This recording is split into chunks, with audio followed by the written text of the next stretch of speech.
First of all, a very happy new year from me and from Tilly. A happy new year. So it is time for a book. Oh, there you are, Tilly. Come on then. Hello. As I said, it is time for a book review. The book I've been reading for most of December, thank you, is The Conjuror's Bird by Martin Davies. And I listed this also as one of my favourite reads of 2024, and I did really enjoy it. Martin Davies is not an author I have come across before.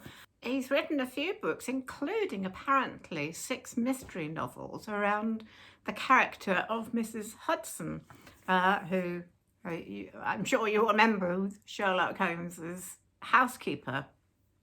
So those look very interesting, and I'd certainly be really interested in looking those up.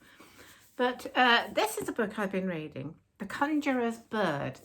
It's a dual timeline book, and the historical part is about the real life character Joseph Banks, who was a famous naturalist of the 18th century.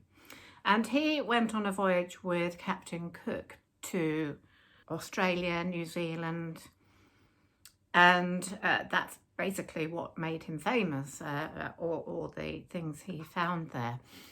And the other part of the novel, two centuries later, is about a taxidermist called John Fitzgerald. He's in a bit of sort of lost part of his life.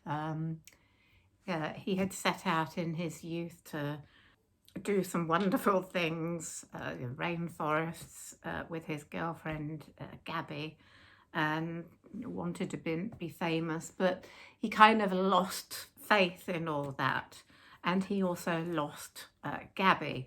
So he's just kind of clicking along. And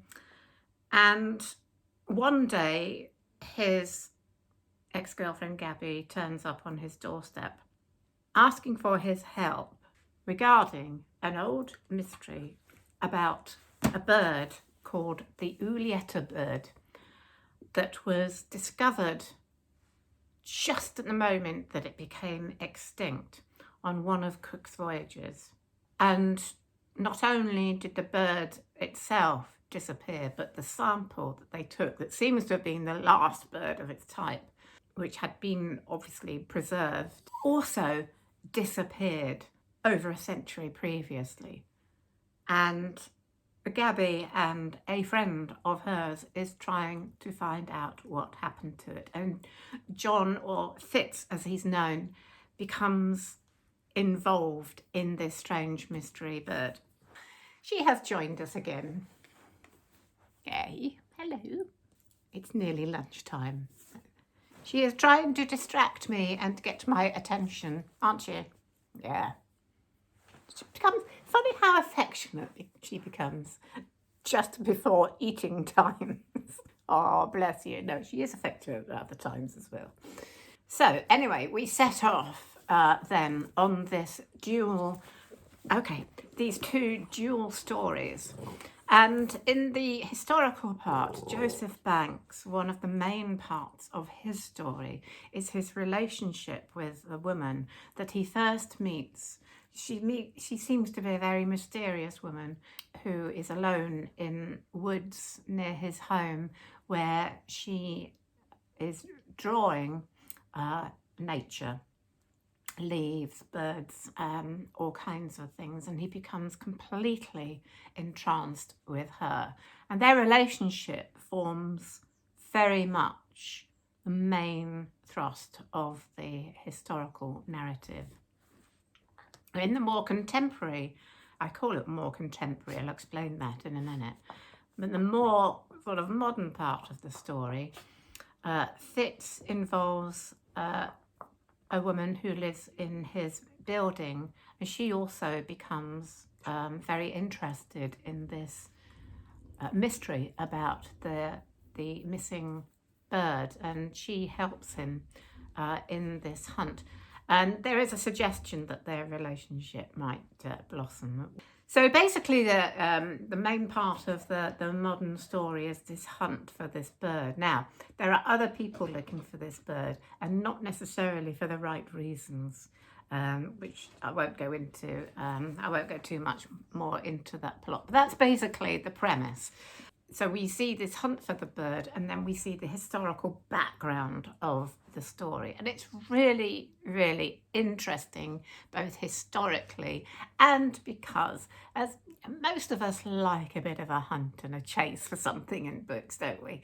And a bit of a mystery. So that really drives this novel forward, and I really did enjoy it. Just a couple of issues. Which don't spoil the enjoyment of the book. It's just me being finicky. Firstly, the modern part of the book, because the book was published in 2005, without any other explanation, one kind of assumes that's about the time it's set in. But it took me a while to realise that it's not. It's actually set much earlier, and he doesn't explain this. And of course, it does become apparent because once he starts doing research, he doesn't immediately go to a computer and the internet. And particularly once at some point, he does some genealogical research. And as a professional genealogist, there was a time in the 90s when, yes, I would have to travel to archives to do that research. But, you know, from at least 2000 onwards, it was not necessary to do that. A lot, not all, but a lot of research can be done online. Now, every time he set off to do research, I thought, why is he not going to the internet? And of course, it dawned on me, of course, there's no mobile phones either. And it dawned on me that this part of the novel is actually set in probably the 1980s, but he never actually explains that. So it just annoyed me a bit that he doesn't put a date on that part of the story. But I know why he would have done that. Either he wrote the novel then and then didn't publish it until later, or he specifically set it then, which is when I wrote my book Legacies, which also involves family history research, I purposely set the modern part of the story in the 1980s because I didn't want them to have to just go to a computer to do their research. It's much more romantic to have people rushing around archives. So that's one thing you should understand about that book. The other thing that slightly annoyed me, now I might have missed something, you know, sometimes I'm reading late at night and I'm a bit sleepy, so I might have just missed something. But as far as I can remember, it's not ever mentioned why the title is The Conjuror's Bird. The bird in question, as far as I know, is never actually called that in the book. They refer to it as the mysterious bird of Ulieta. So that kind of annoyed me. I have tried to look through to see if there's any mention of it, but I can't see it. I might have missed something. So if you've read this book and you've read something I've missed, then do let me know in the comments. But apart from those two things, I really did enjoy this book. I really do recommend it. So Martin Davies, who knew? An author perhaps worth finding out more about. My next book review is another book I'm really enjoying. It's called Advent by James Treadwell. I've got quite well into this already. Started reading it over the Christmas period. And I'm really, really enjoying this. I can't wait to bring you my review of this. So that's it for now. Next week, I will be bringing you, I'm so excited, I will be bringing you my TBR for 2025, all the books that I am hoping to read over the coming year. And that's pretty much it for now. So once again, Happy New Year. I will see you again very shortly. Tilly, come in. Come in. Hey. Bye for now. You can have your chew now. Yes, you can.